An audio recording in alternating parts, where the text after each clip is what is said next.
Hello, it's Alister McGrath again, and welcome to the fourth of this short series of informal presentations on the thought of C.S. Lewis, which I'm recording on location here at Harris Manchester College at Oxford University, where Lewis gave one of his earliest academic lectures back in 1924. My name is Alister McGrath, and I'm a British academic with a special interest in Lewis, who published recently a new biography of him. And few would now dispute, I think, that C.S. Lewis is one of the greatest Christian apologists of the 20th century. So what is his approach to apologetics, and why has it been so successful? And in this informal presentation, what I want to do is look at one aspect of Lewis's approach, which I think is both interesting and important. I want to look at Lewis's distinct understanding of the rationality of faith, which emphasizes the reasonableness of Christianity without imprisoning it within an impersonal and austere rationalism. Now, I came to appreciate this distinctive approach when I was researching my biography of Lewis. Lewis's extensive use of visual images as metaphors of truth has largely been overlooked by earlier scholars. But for Lewis, truth is about seeing things rightly. It's about grasping their deep interconnection. It's something that we see rather than something we express primarily in logical or conceptual terms. Now, this idea is found in one of the greatest works of medieval literature, which was well known to Lewis. In his Divine Comedy, Dante expresses the idea that Christianity provides a vision of things, something wonderful that can be seen, yet which proves difficult to put into words. Listen to what Dante writes. "From that moment onwards, my power of sight exceeded that of speech, which fails at such a vision." For Lewis, the Christian faith offers us a means of seeing things as they really are, despite their outward appearances. Christianity provides an intellectually capacious and imaginatively satisfying way of seeing things and grasping their interconnectedness.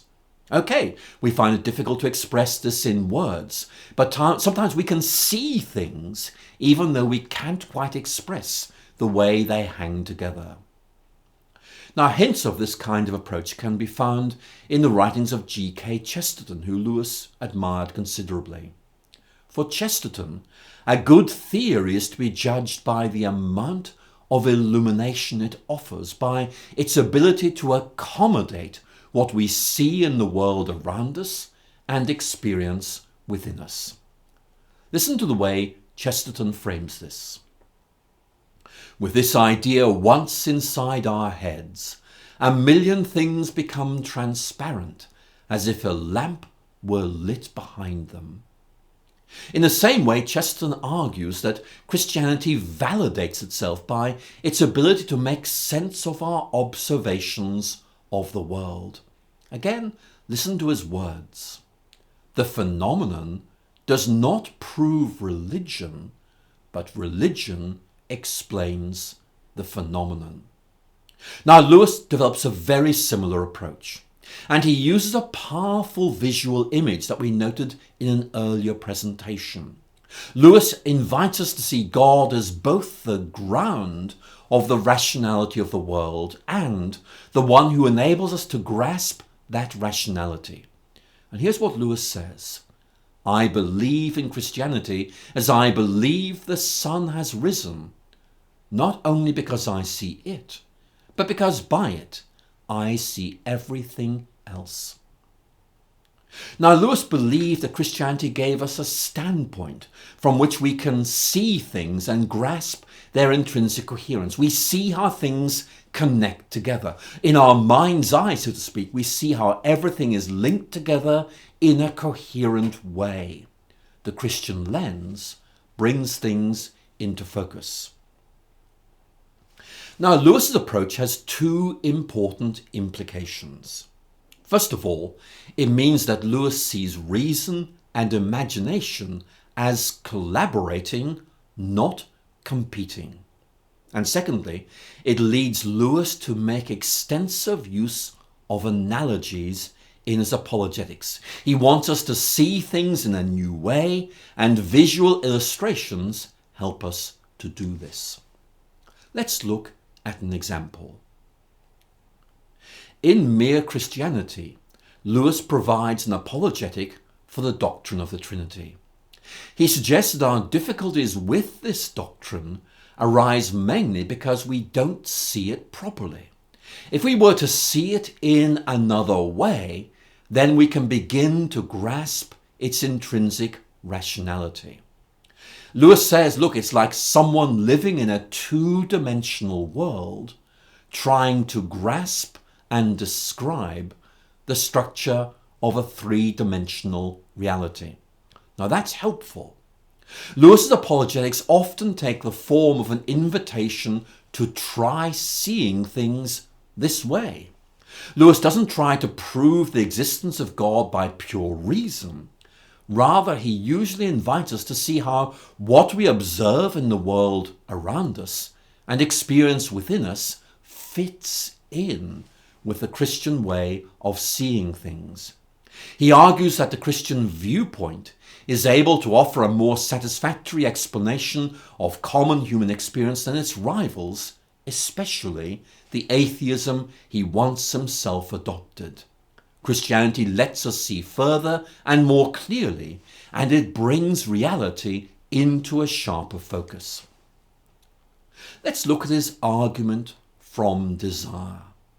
Now, this isn't really an argument at all. It's much more about observing the fit between a theory and observation. It's like trying on a hat or a shirt for size and looking at yourself in the mirror.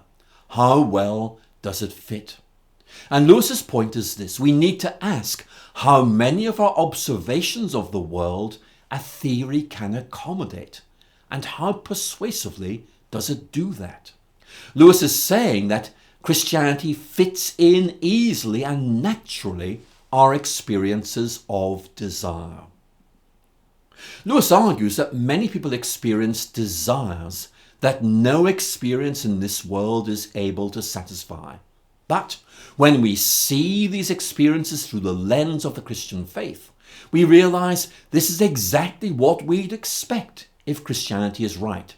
Christianity tells us that this is not our true home and that we were created for heaven. So how does that framework help us see these experiences? Well, for Lewis the answer is clear, and he puts it like this in Mere Christianity. If I find in myself a desire which no experience in this world can satisfy, the most probable explanation is that I was made for another world. So what kind of experiences does Lewis have in mind? What's he talking about here? Well, let's look at two examples. The great Russian novelist Fyodor Dostoevsky spoke of a nostalgic yearning, bordering at times on unendurably poignant sorrow, which he experienced in the dreams of my heart and the reveries of my soul. Lewis is getting at that kind of experience. He's saying it points beyond itself to the Christian understanding of God.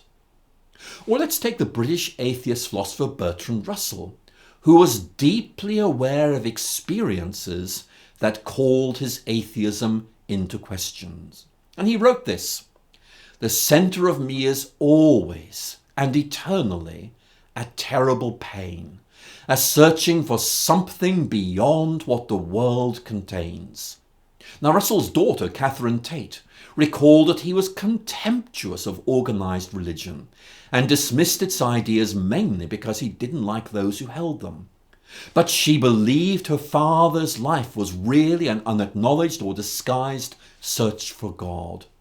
Here's what she once wrote: "Somewhere at the back of my father's mind, at the bottom of his heart, in the depths of his soul, there was an empty space that had once been filled by God, and he never found anything else to put in it."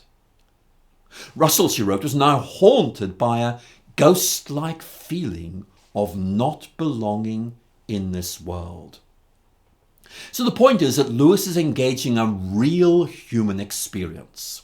And Lewis invites his readers to see, to interpret these sorts of experiences through a set of Christian spectacles and realize how these bring what might otherwise seem to be fuzzy or blurred or meaningless into sharp focus. For Lewis, the ability of the Christian faith to accommodate these things so naturally and easily is an indication of its truth. We find the same approach in Lewis's argument from morality.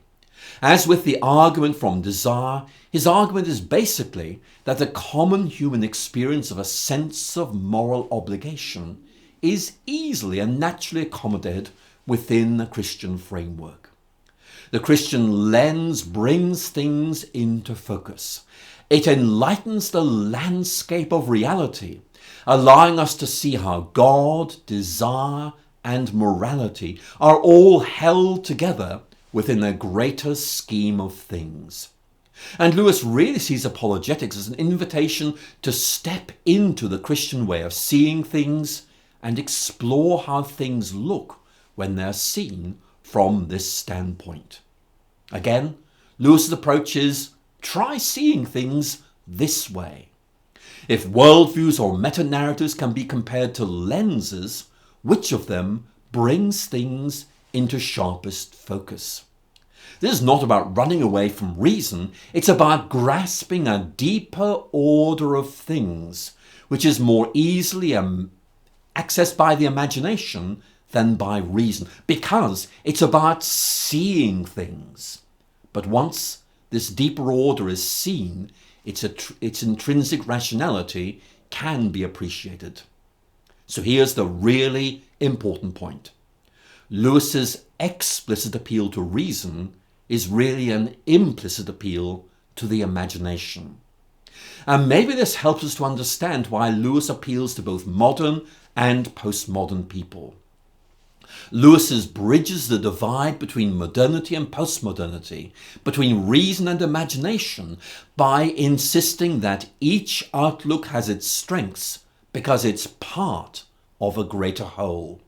And their weaknesses arise when they pretend to offer the full picture, when really they offer only part of the whole. Once the full big picture is seen, both modernity and postmodernity are seen in their proper light. Lewis would thus critique modernity for its failure to engage the imagination and the emotions, but he would also critique postmodernity for its failure to take truth seriously. And Lewis offers us a way of thinking that brings together the strengths, but not the weaknesses, of both modern and postmodern ways of thinking. And that's one of the reasons why so many people are drawn to him.